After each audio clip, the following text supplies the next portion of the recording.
Hello friends, welcome to more creative. दोस्तों नमस्कार, प्रणाम, अभिवादन स्वीकार कर रहे हैं। शुरू करते हैं आज की बड़ी खबरें। आज 4 दिसंबर दिन सोमवार है, वही हिंदी महीना अगहन और कृष्ण पक्ष की सप्तमी है। तो चलिए शुरू करते हैं आज की बड़ी खबरें।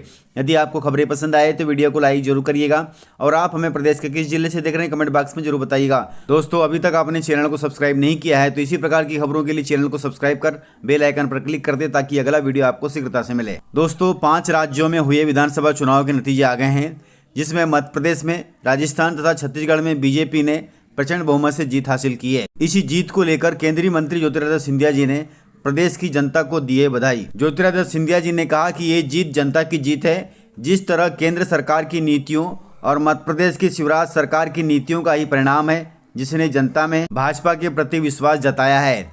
उन्होंने कहा कि इन परिणामों ने मुझे भी चौंकाया है, क्योंकि मेरी सोच से कई गुना ज़्यादा अच्छे परिणाम मिले हैं।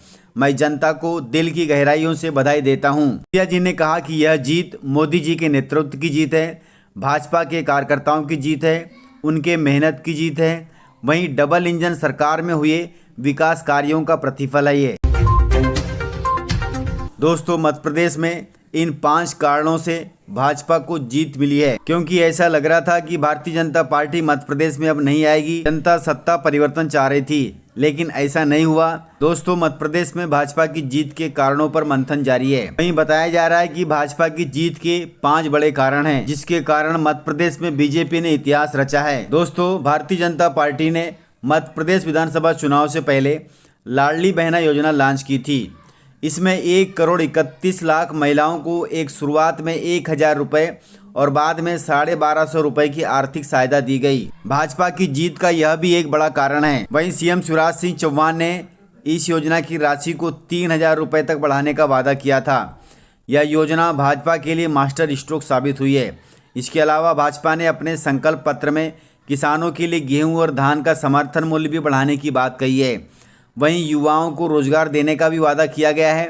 इसके अलावा केंद्र सरकार के मुफ्त राशन, प्रधानमंत्री आवास योजना से लेकर 5 लाख रुपए तक मुफ्त इलाज कराने की योजनाओं के लाभार्थियों को भी भाजपा ने अपने साथ जोड़ा है और उनको वोट में बदला है। दोस्तों सीएम शिवराज सिंह चौहान ने जीत के बाद विपक्ष को दिया है करारा जवाब। प्रदेश में भाजपा की वापसी में सबसे अहम रोल लाडली बहना योजना ने निभाया है। इस योजना ने शिवराज सिंह चौहान की राजनीतिक किस्मत बदल के रख दी है। दोस्तों मध्य प्रदेश की 7 करोड़ आबादी में लाडली बहना योजना की लाभार्थी ने शिवराज सिंह चौहान को भर भर कर वोट दिया है। चुनाव में भले ही केंद्रीय नेतृत्व ने शिवराज सिंह चौहान को चेहरा न बनाया हो, लेकिन शिवराज ही केंद्र में नजर आए। दोस्तों 230 विधानसभा सीटों में से 160 सीटों पर उन्होंने ताबड़तोड़ रैलियां की और सभाएं की। वहीं बताया जा रहा है कि प्रचार के दौरान सीएम शिवराज सिंह चौहान ने सबसे ज्यादा रैलियां की है, जिसका लाभ उन्हें चुनाव में मिला है। दोस्तों विधानसभा चुनाव में सीएम नीतीश कुमार की पार्टी को मध्य प्रदेश में बड़ा झटका लगा है। बिहार के मुख्यमंत्री नीतीश कुमार जी ने अपनी पार्टी के उम्मीदवार मध्य प्रदेश विधानसभा चुनाव में खड़े किए थे, लेकिन उनके उम्मीदवारों की जमानत जब्त हो गई। दोस्तों ईडी गठबंधन के अगुवा बने सीएम नीतीश कुमार को उनकी पार्टी के नेता प्रधानमंत्री के रूप में भी देख रहे थे। कई सभाओं में सीएम नीतीश कुमार को प्रधानमंत्री का भी जज्बा दिया गया, लेकिन ऐसा लगता है कि विधानसभा चुनाव में नीतीश कुमार की पार्टी जनता दल यूनाइटेड की किस्मत ठीक नहीं है। ऐसा हम नहीं बल्कि मध्य प्रदेश चुनाव का परिणाम कह रहा है, क्योंकि जितने उम्मीदवार मध्य प्रदेश विधानसभा चुनाव में खड़े हुए थे उनमें से एक भी उम्मीदवार नहीं जीता, अर्थात उनकी जमानत जब्त हो गई। इस प्रकार विधानसभा चुनाव के इस रिजल्ट ने सीएम नीतीश कुमार के राष्ट्रीय नेता बनने पर अब पानी फेर दिया है। दोस्तों आंध्र प्रदेश के तटीय इलाकों में मिचोंग तूफान की चेतावनी दी गई है। इस तूफान का असर भोपाल मंडल पर भी पड़ने वाला है, जिसके चलते 38 ट्रेनों को निरस्त कर दिया गया है। मिचोंग तूफान का असर मध्य प्रदेश में भी देखने को मिल रहा है। आंध्र प्रदेश के तटीय इलाकों से मिचोंग साइक्लोन के टकराने की चेतावनी दी गई है। इसके चलते रेल प्रशासन ने एहतियात बरतते हुए भोपाल मंडल से गुजरने वाली 38 ट्रेनों को निरस्त कर दिया है। यात्रियों को असुविधा न हो, इसके लिए विभाग ने अधिकृत रेलवे पूछताछ सेवा 139 से ट्रेनों की सही स्थिति की जानकारी पता करने के बाद ही यात्रा शुरू करने की सलाह दी है। इसलिए ध्यान रखिएगा, यात्रा का प्लान बनाना है तो 139 पे कॉल करके ही बनाएं। दोस्तों मध्य प्रदेश में भाजपा की जीत में पन्ना समिति की रही है अहम भूमिका। यह पन्ना समिति क्या है, इस पर हम बात करेंगे। लेकिन इस पन्ना समिति ने विधानसभा चुनाव की तैयारी मार्च से ही शुरू कर दी थी। बताया जा रहा है कि इसके तहत पार्टी ने 19 लाख पन्ना प्रमुखों की नियुक्ति की थी। वही इस अभियान की बदौलत बूथ स्तर पर पार्टी ने नया नेतृत्व भी खड़ा किया था। दोस्तों, आपको बता दें कि गुजरात चुनाव में मिली ग्रैंड सक्सेस को बीजेपी मध्य प्रदेश में भी दोहराना चाहती थी। इसके लिए गुजरात चुनाव मॉडल को मध्य प्रदेश में लागू करने की अटकलें भी थी। गुजरात की जीत में पन्ना प्रमुखों को मुख्य हथियार बताया जा रहा था।